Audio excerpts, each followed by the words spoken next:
Oh, a microphony. And a phony at the mic. Quiet, numbskulls, I'm broadcasting. The Doctor of Discernment is now online. You know, much like my show, in that it's a local reaction to things that are happening on a federal level. Dispensing a daily dose of common sense. No prescription required. Wow, do I have a boatload of stuff for you, from the crazy to the absurd. Let's start getting into it because, I mean, it is bizarro world out there. And I say, if it's obvious to me, should be obvious to everybody. Oh, wow. Who could have seen this coming? This is the Fourth Hour with Greg Belfrage. Hold on to your butts. Broadcasting from the basement bunker beneath KELO Radio. Welcome to the Fourth Hour of the Greg Belfrage Show. Great to have you along. Hope you had a wonderful weekend this morning. Man, the weather was just absolutely phenomenal.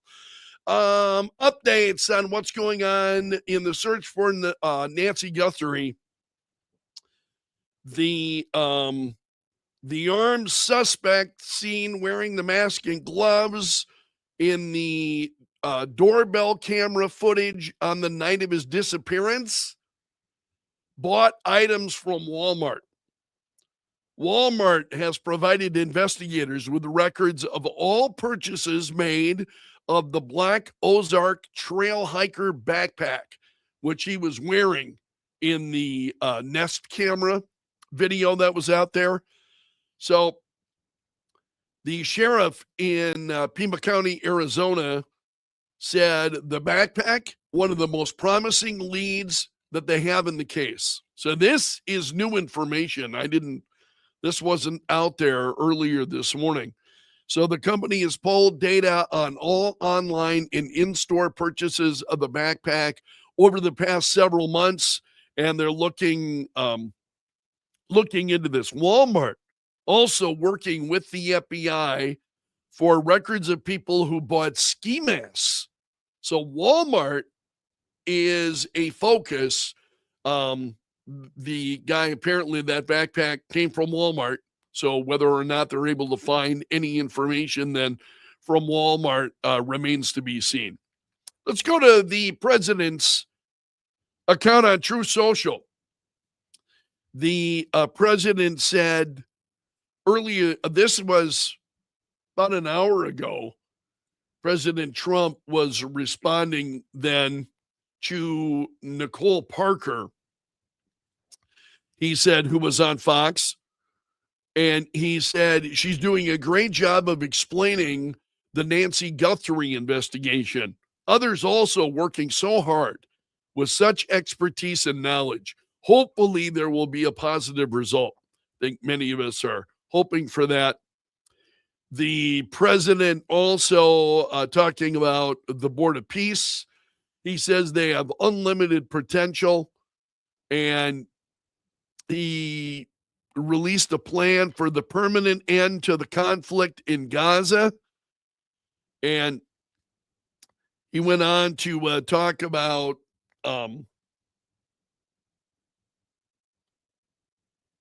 he'll be joined by members of the Board of Peace, announcing that member states have pledged more than $5 billion toward the Gaza humanitarian and reconstruction efforts. That's huge. So you've got America and other partners of the Board of Peace saying that they will pledge $5 billion toward reconstruction of Gaza. That is absolutely incredible. So that's a big story this morning. This is not such a big story, but it caught my attention. President Trump says, sometimes in life you waste time. TV host Bill Maher asked to have dinner with me through one of his friends, also a friend of mine, and I agreed. He came into the famed Oval Office much different than I thought he would be. He was extremely nervous, had zero confidence in himself, and to soothe his nerves immediately within seconds, asked for a vodka tonic. He said to me, I've never felt like this before. I'm actually scared. Anyway, we had a great dinner. It was quick, easy. He seems to be a nice guy. He was very respectful about our meeting. He said, but everything I have done in bringing our country back from oblivion, why wouldn't he be? But then I noticed his show started to devolve into the same old story, very boring, anti-Trump, no mention of the perfect border, lowest crime in 125 years, the mass removal of stone cold criminals, the 500,000 point Dow, the 7,000 S&P, both highest ever. So Trump is saying, yeah, I'm done. I'm done with Bill Maher. I'm not giving any more gasoline to this guy. He's not getting it. And I think that's true of a lot of people, I think, in the country. Also, there was a story I wanted to share with you this morning. Forgive me if I go a little bit shorter this morning. I noticed yesterday that I just really was not feeling well. Only thing that made me feel better yesterday feels like a cold or the start of something like that. So I'm going to go grab some zinc tablets and so on. I should have done it yesterday because I'm like, man, I need some chicken soup. And what I did was actually I bought some broth yesterday, chicken broth, just the broth, and heated that up. And oh man, that was just like, so forgive me, I just am not operating on all cylinders here this morning. I know some of you say that's an everyday problem.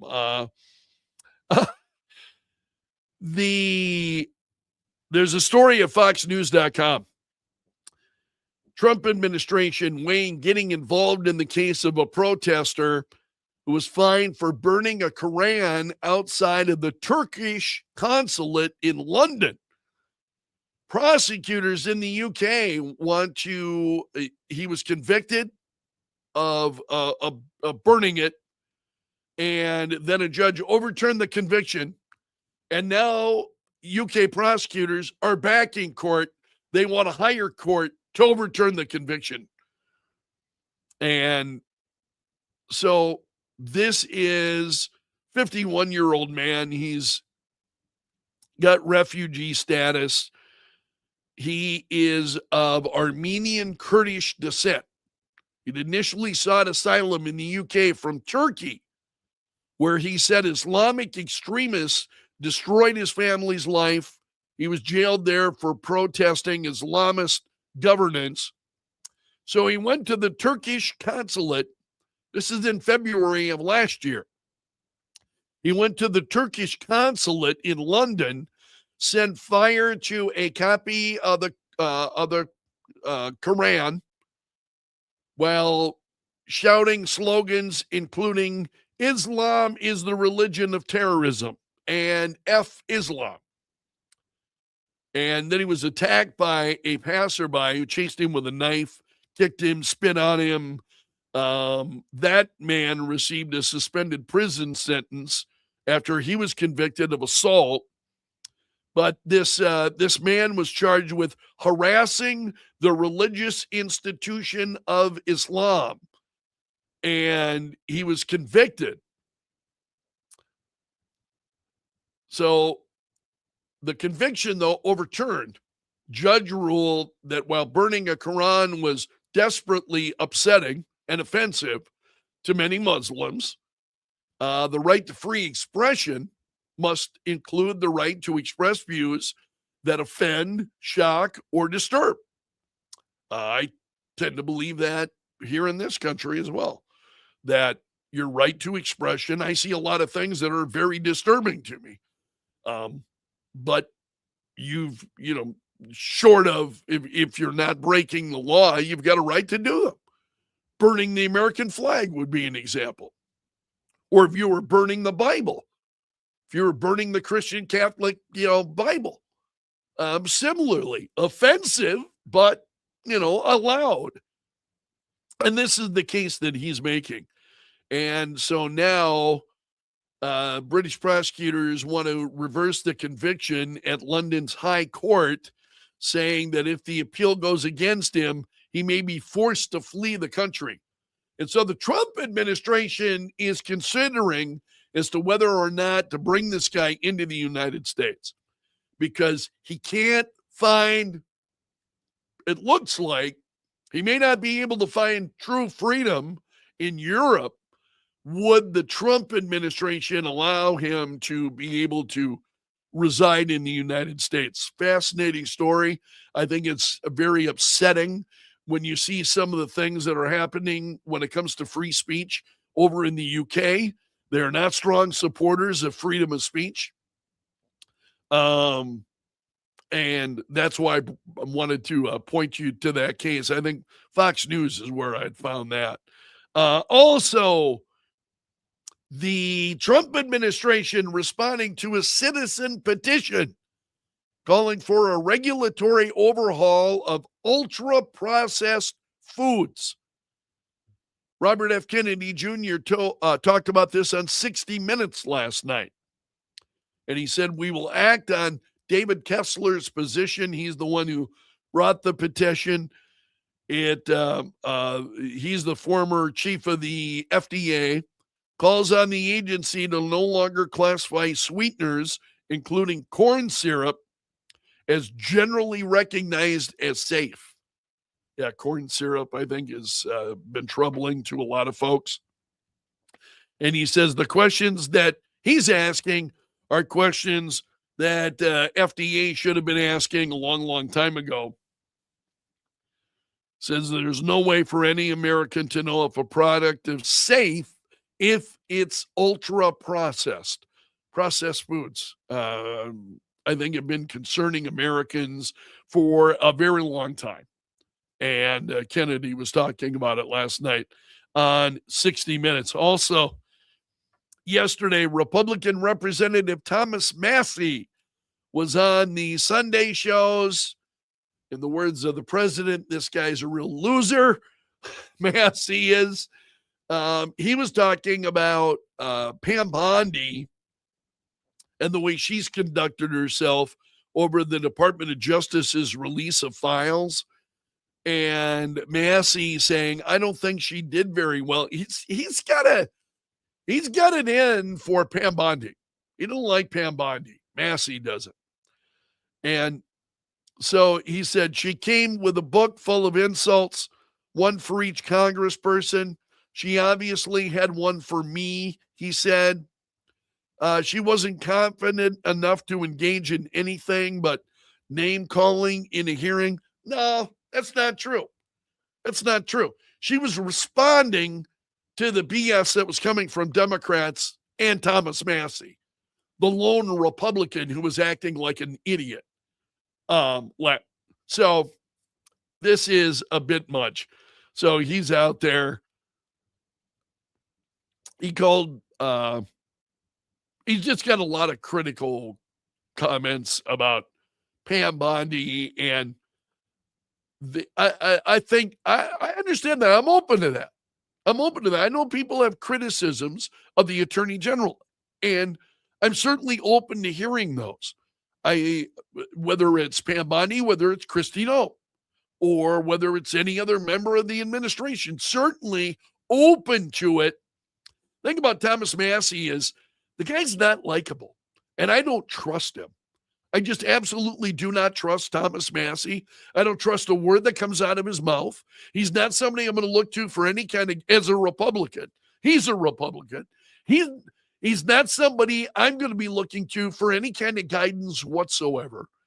So I'm not trying to be derogatory. I'm not going to call him names. But he has no credibility. I haven't seen anything coming from Thomas Massie that I could point to and say, okay, now that's something that he has done that is leadership. You know, what I see him engaging in is whatever the left and the Democrats are on. You know, they're upset with Pam Bondi, so Thomas Massie is going to jump on board, and he's a Republican. Sorry, no, been there. I have seen this at the state level where you have the so-called Republicans. We call them rhinos, the Republican in name only. You know, the rhinos who jump at, they're Republican because the reason they're Republican is it benefits them at the ballot box. They have an easier time winning election as Republicans. South Dakota has had this problem for a long time. That you find, I mean, it's really easy. You look at voting records, it's really easy to say who's a Republican and who's just giving, Republican lip service. And I think Thomas Massey is one of those people. I don't trust him. So, but of course, he's got a home anytime he wants it on legacy media. They welcome that kind of stuff. You get a Republican talking badly about other Republicans, and they're happy to go there with a wink and a nod, as Thomas Massey tears off. But I look at him, I just haven't trusted him. I haven't, so I'm on X a lot, and I'm scrolling what people are saying and what they're doing, and he's just not someone who's a leader that I want to follow, not in any way whatsoever. All right, if you are not a subscriber of mine on YouTube, please hit that subscribe button. I appreciate you so much. We're looking for more subscribers on YouTube. I want more. Folks, I'm greedy. I want more. Hit the like button if you're watching on Facebook. Share the comments with like-minded friends, not in the face of someone you disagree with, but with like-minded folks. Share what we're doing. Trying not to engage in a lot of the name calling. I think there's a line to be walked, that debating these things and disagreeing with people without being disagreeable yourself. And sometimes you start getting pulled into that being disagreeable. And I think it's an easy trap to fall into. I'm trying very hard not to do that. But if you got like-minded friends, invite, especially with so much of the poisonous content that's out there, share it with like-minded friends and bring them into the fold. Hit that subscribe button on YouTube. Hit the like button on Facebook. For those of you who are watching on X, comment or share. I appreciate all of you. Thank you so much for being here. All right, you have made it to the end of the video today. That makes you part of my gallery of champions.